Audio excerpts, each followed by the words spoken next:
भारत के विदेश मंत्री एस जयशंकर इस वक्त चीन दौरे पर हैं।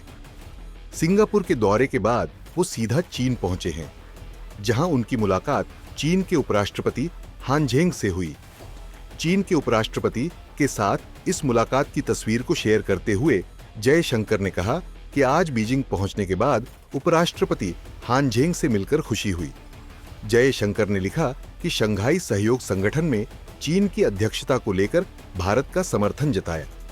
दोनों देशों के द्विपक्षीय संबंधों में सुधार हुआ है।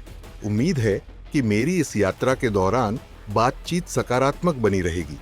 इस मीटिंग के दौरान जयशंकर ने कहा कि पिछले अक्टूबर में कजान में प्रधानमंत्री नरेंद्र मोदी और चीन के राष्ट्रपति शी जिनपिंग के मुलाकात के बाद से दोनों देशों के संबंधों में सुधार हुआ है। मुझे यकीन है कि इस दौरे के दौरान हमारी चर्चा से यह सकारात्मकता बनी रहेगी। विदेश मंत्री जयशंकर ने अपनी शुरुआती टिप्पणी करते हुए कहा, मैं कहना चाहता हूं कि एससीओ विदेश मंत्रियों की बैठक के लिए मेरी यात्रा के दौरान आपसे मिलना खुशी की बात है। भारत एससीओ में चीन की सफल अध्यक्षता का समर्थन करता है। महामहिम, जैसा कि आपने बताया है, पिछले अक्टूबर में कजान में प्रधानमंत्री मोदी और राष्ट्रपति शी जिनपिंग के बीच बैठक के बाद से हमारे द्विपक्षीय संबंधों में लगातार सुधार हो रहा है। मुझे विश्वास है कि इस यात्रा में मेरी चर्चाएं उस सकारात्मक ट्रैजेक्टरी को बनाए रखेंगी। एक्सेलेंसी, हमने अपने राजनयिक संबंधों की स्थापना की 75वीं वर्षगांठ मनाई है। कैलाश मानसरोवर यात्रा की बहाली की भी भारत में व्यापक सराहना हो रही है। हमारे संबंधों का लगातार सामान्य होना दोनों देशों को फायदा पहुंचा सकता है। एक्सेलेंसी, जैसा कि आज हम देख रहे हैं, अंतर्राष्ट्रीय स्थिति बहुत जटिल है। पड़ोसी देशों और प्रमुख अर्थव्यवस्थाओं के रूप में भारत और चीन के बीच विचारों और दृष्टिकोणों का खुला आदान प्रदान बहुत महत्वपूर्ण है। मैं इस यात्रा के दौरान ऐसी चर्चाओं की आशा करता हूं।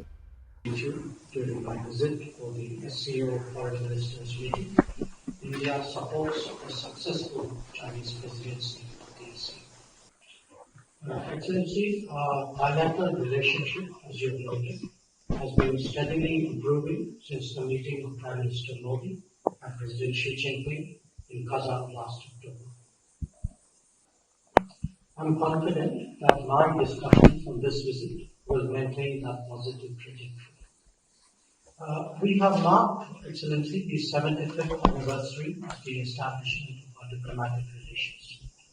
The resumption of the Kailash Mansarovar Yatra is also widely appreciated in India. Continued normalization of our ties can produce mutually beneficial outcomes.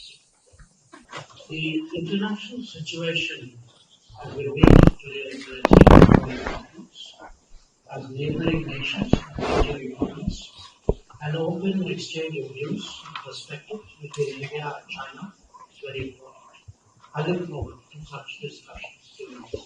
Jaishankar ने कहा कि आज जब हमारी मुलाकात हो रही है तो ऐसे में अंतर्राष्ट्रीय स्थिति बहुत जटिल हो गई है।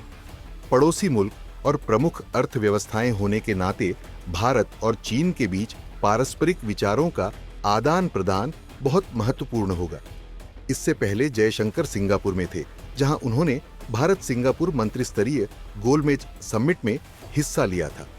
बता दें कि 2020 में गलवान घाटी में भारत और चीन के सैनिकों के बीच हुई हिंसक झड़प के 5 साल बाद पहली बार जयशंकर चीन पहुंचे हैं। वह मंगलवार को तियानजिन में एससीओ के विदेश मंत्रियों की बैठक में शामिल होंगे। साथ ही चीन के विदेश मंत्री वांग यी के साथ द्विपक्षीय वार्ता करेंगे। इस दौरान एलएसी पर तनाव कम करने, सीमा पर शांति बनाए रखने और व्यापार एवं निवेश से जुड़े मुद्दों पर चर्चा होगी।